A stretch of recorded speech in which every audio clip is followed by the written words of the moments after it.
वो समर्पित था। इसमें आपने देखा संपूर्ण भारत बैठा हुआ है।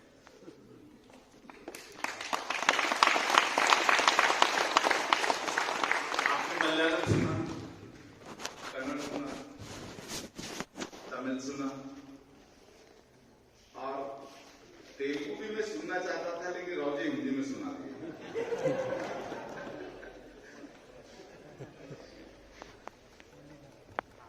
पंचगव्य विद्यापीठम जो है वो संपूर्ण भारत में 23 विस्तार केंद्र का संचालन करता है और अंग्रेजी को छोड़कर सभी भारतीय भाषाओं में इस विद्या की पढ़ाई को उपलब्ध कराया है। इसका पूरा श्रेय हमारे विद्यापीठों के आचार्य और संचालकों को जाता है। इनको बहुत बहुत शुभाशीष।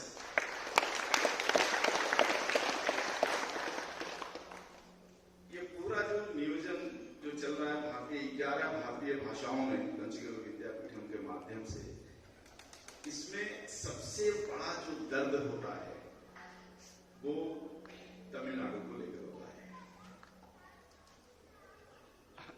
क्योंकि तमिलनाडु में चाहे जिस कारण से भाषाई प्रचार कम है, इसलिए हमें अपनी बात को तमिल जानने वाले लोगों तक पहुंचाने में भी मुश्किल होता है और उनकी बात को तमिलनाडु से बाहर ले जाने में भी मुश्किल होता है। तो आज के सत्र में तमिलनाडु का जो विस्तार केंद्र है, उसके आचार्य ने जो बातें रखी, उसमें सबसे बड़ा दर्द यही था। उनका जो दर्द था वो यही था कि हम प्रतिवर्ष भाषा नहीं जानते, फिर भी प्रतिवर्ष महासम्मेलन में आते हैं, थोड़ा बहुत समझते हैं, सब ऊपर से निकल जाते हैं और इस कारण से महासम्मेलन में जो नए नए विषय आते हैं, इन विषयों को हम तमिलनाडु में आगे प्रसारित नहीं कर पाते हैं। ये सबसे बड़ा जो दर्द था उनका, और वो सही है, वो शब्द भी है। हम लोगों ने कभी तमिल भाषा सीखने की या उसको आत्मसात करने की कोशिश नहीं की। इस कार्य को करते हुए मुझे लगभग भारत की सभी भाषाओं के लोगों के साथ वार्तालाप संवाद करने का मौका मिलता है। तेलुगु भाषा को भी बोल नहीं पाता हूं, लेकिन काफी गहराई से समझता हूं उसको। कन्नड़ को भी समझता हूं, मलयालम को भी समझता हूं, अब गुजराती को भी समझता हूं, मराठी को भी समझता हूं, क्योंकि सभी के साथ काम करना है। तो एक जानकारी आपको देना चाहता हूं कि उन्होंने अपने वक्तव्य में नहीं कहा है, मैं अपनी तरफ से रखना चाहता हूं कि आज भारत में जितनी भी भाषाएं प्रचलन में है, उनमें से गूढ़ता किसी के पास है तो वह तमिल भाषा के पास है।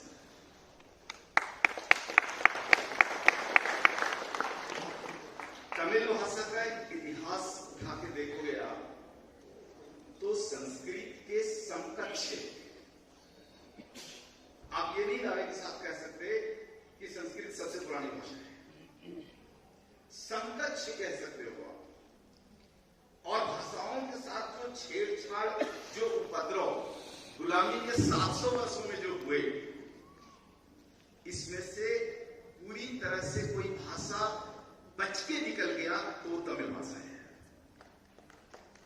तमिल भाषा के साहित्य विज्ञान में छेड़छाड़ करने की हिम्मत किसी भी आक्रांताओं में नहीं होगी। इसलिए विशुद्ध भारतीय विज्ञान को यदि समझना है, आपको जानना है, भारत की पौराणिकता को समझना है, तो तमिल भाषा जानने सीखने के अलावा हमारे पास कोई रास्ता ही नहीं है। आप अष्टांग हृदय पढ़ते हो, अष्टांग संगम पढ़ते हो और दुनिया भर की बहुत सारी जो चिकित्सा के शास्त्र पढ़ते हो, ये सभी विकृत किए हुए। अंग्रेजों ने हमारे सारे भारतीय चिकित्सा ग्रंथों की विकृति की। जर्मनी और इंग्लैंड दोनों मिलकर के इनका अनुवाद करके विकृति किया, और आज जितना कुछ मिल रहा है आपको, यहां तक कि बीएमएस की पाठ्यक्रम में भी जो पढ़ाया जा रहा है, ये सारा का सारा विकृत है। लेकिन इसका मूल स्वरूप अगर आपको जानना है तो आपको द्रविड़ भाषा जाननी पड़ेगी, क्योंकि द्रविड़ भाषाओं के साथ छेड़छाड़ करने की हिम्मत किसी भी आक्रांताओं की नहीं हुई। इसलिए आप देखो, अष्टांग हृदय महर्षि वाग्भट की कृति को अगर आप हिंदी में पढ़ना चाहते हो, संस्कृत में पढ़ना चाहते हो, तो आपके पास कोई वॉल्यूम नहीं, लेकिन तमिल में इसके 8 वॉल्यूम हैं। हाँ, और चूंकि इस भाषा को मैंने पढ़ा है, जिया है इस भाषा को, इसलिए मैं कहता हूं इस भाषा का एक एक शब्द के ऊपर एक एक ग्रंथ लिखी जा सकती है। और यही दर्द था इनका।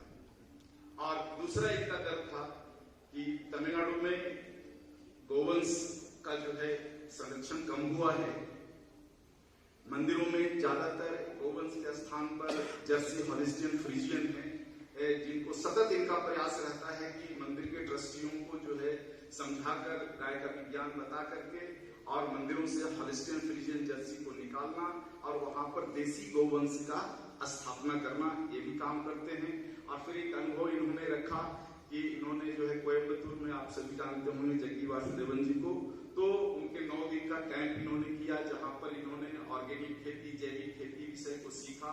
इनको बहुत दिल में जच गई ये चीजें, और इसको इन्होंने अपने घर पर, अपने खेतों में इम्प्लीमेंट किया। और आज पंचगव्य चिकित्सक के साथ साथ आप एक जैविक किसान भी हैं, ये बातें इन्होंने से। और जो जहां तक के चिकित्सा चलने की बात इन्होंने कही, तो उसमें इन्होंने यही बात बोला कि देखो, हमें 50 प्रसाद की जरूरत नहीं है, हमें तो ढूंढ कर लोग आते हैं। जब 7-8 अस्पताल से जब उनका रिपोर्ट इतना हो जाता है, जब फाइट होने की हिम्मत नहीं होती है, तब लोग हमें ढूंढ कर आते हैं, हमें 50 प्रसाद की कोई आवश्यकता नहीं पड़ती। तो इस पंचगव्य विषय पर जो चिकित्सा करना है, ये तो सरल तो है ही, साथ ही साथ ये सारा काम बिना प्रचार के होता है, और गौ माता देखो खुद कराती है। तो ये सारे विषय जो है इन्होंने जयशंकर जी ने रखा है, और आप सभी ने अपने अपने अनुभव तो रखे ही, लेकिन मुझे बड़ा एक दर्द हुआ कि हमारे आचार्य संचालकों ने अपनी फाइनेंशियल स्थिति नहीं बताई।